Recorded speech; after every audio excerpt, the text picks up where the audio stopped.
আসসালামু আলাইকুম, আমি তাজনিন চলে আসলাম আমার চ্যানেল ইউফোরিক সেবি থেকে।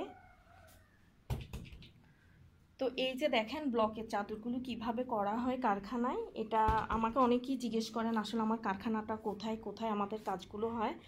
আমার কাজগুলো মূলত টেক্সটাইল হয় চট্টগ্রাম, আমার কারখানাটা চট্টগ্রামে, আর আমার একটা ট্রেনিং সেন্টার আছে যেটা হচ্ছে চট্টগ্রাম জিইসি মোড় সেন্টার প্লাজার পাশে নূরবাগ আবাসিক ক্রিয়েটিভ নার্সিং কলেজের অপোজিট বিল্ডিংয়ের 5তলায়। তো আমরা সব ধরনের কাজ হচ্ছে কাস্টমাইজ করিয়ে থাকি, তবে আপাতত কিছুদিনের জন্য আমরা কাস্টমাইজ কাজ অফ রাখছি।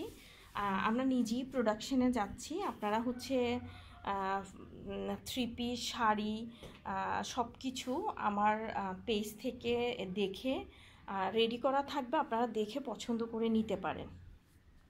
আর এই যে দেখেন বিছানার চাদর, এটা একটা জোড়া দেওয়া চাদর। কিভাবে করা হচ্ছে একদম আমরা চেষ্টা করি কাজটা নিখুঁতভাবে করার জন্য, যেন কাস্টমার হাতে পাওয়ার পরে খুশি হয়ে যায়। অনেক বেশি চেষ্টা থাকে ফিনিশিংয়ের দিকে এবং কালার কম্বিনেশনের দিকে। তো আপনারা যদি কেউ এভাবে কাজ করাতে চান বা এই চাদরটাও অর্ডার করতে চান, আমার পেজ আছে Tasnin creative school, Tasnin creative স্কুলেও নক দিতে পারেন, অথবা আমার ব্যক্তিগত আইডি নূরে তাজনিনও আপনারা নক দিতে পারেন। সবাই ভালো থাকবেন, আমার জন্য দোয়া করবেন। আসসালামু আলাইকুম।